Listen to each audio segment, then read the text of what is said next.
Eu sou Mário Persona e essas são as respostas que eu dei aos que me perguntaram sobre a Bíblia. Você escreveu perguntando se existiria alguma condição para se falar línguas estranhas ou línguas estrangeiras, que é uma tradução mais correta daquilo que nós encontramos no Novo Testamento. Bem, a palavra de Deus, escrita pela inspiração do Espírito Santo, apresenta pelo menos cinco condições para se falar em línguas estrangeiras. Se forem atendidas pelo menos as 5, eu não posso falar nada contra, né? Mas se não forem atendidas essas 5 condições, eu não poderei crer que se trate de uma manifestação do Espírito Santo de Deus, porque é simples. O Espírito Santo de Deus não iria se manifestar de uma maneira diferente daquela que ordenou, porque se ele fizesse isso, nós não poderíamos mais confiar na palavra escrita.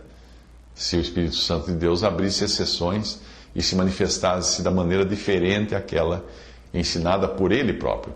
Portanto, você pode verificar, quando você diz que enviou pessoas falando em línguas estrangeiras, verifique se essas 5 condições estavam sendo atendidas, fazendo as seguintes perguntas. Primeiro, a reunião onde são manifestadas essas línguas é de portas abertas para todos ou é reservada apenas aos crentes? A passagem em 1 Coríntios 14, 22 diz assim: de sorte que as línguas são um sinal não para os fiéis, mas para os infiéis. Ou seja, é um sinal aberto a todos. Segunda questão que você deve ter: será que são no máximo 3 pessoas que falam em línguas estrangeiras ou são muitas que estão falando? Porque a passagem de 1 Coríntios 14, 27 diz assim: e se alguém falar em língua estranha, faça-se isto por 2 ou quando muito 3. Terceira condição: falam um de cada vez ou falam todos juntos?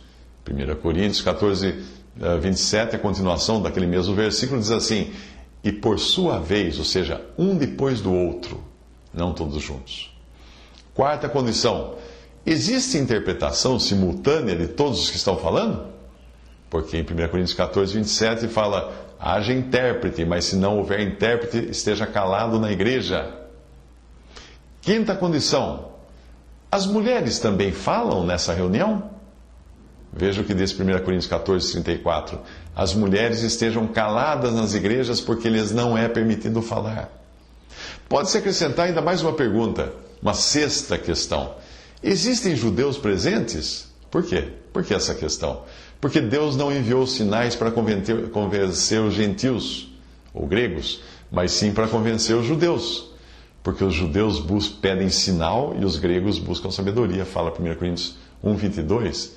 E também 1 Coríntios 14, 21 diz que as línguas eram um sinal prometido aos judeus.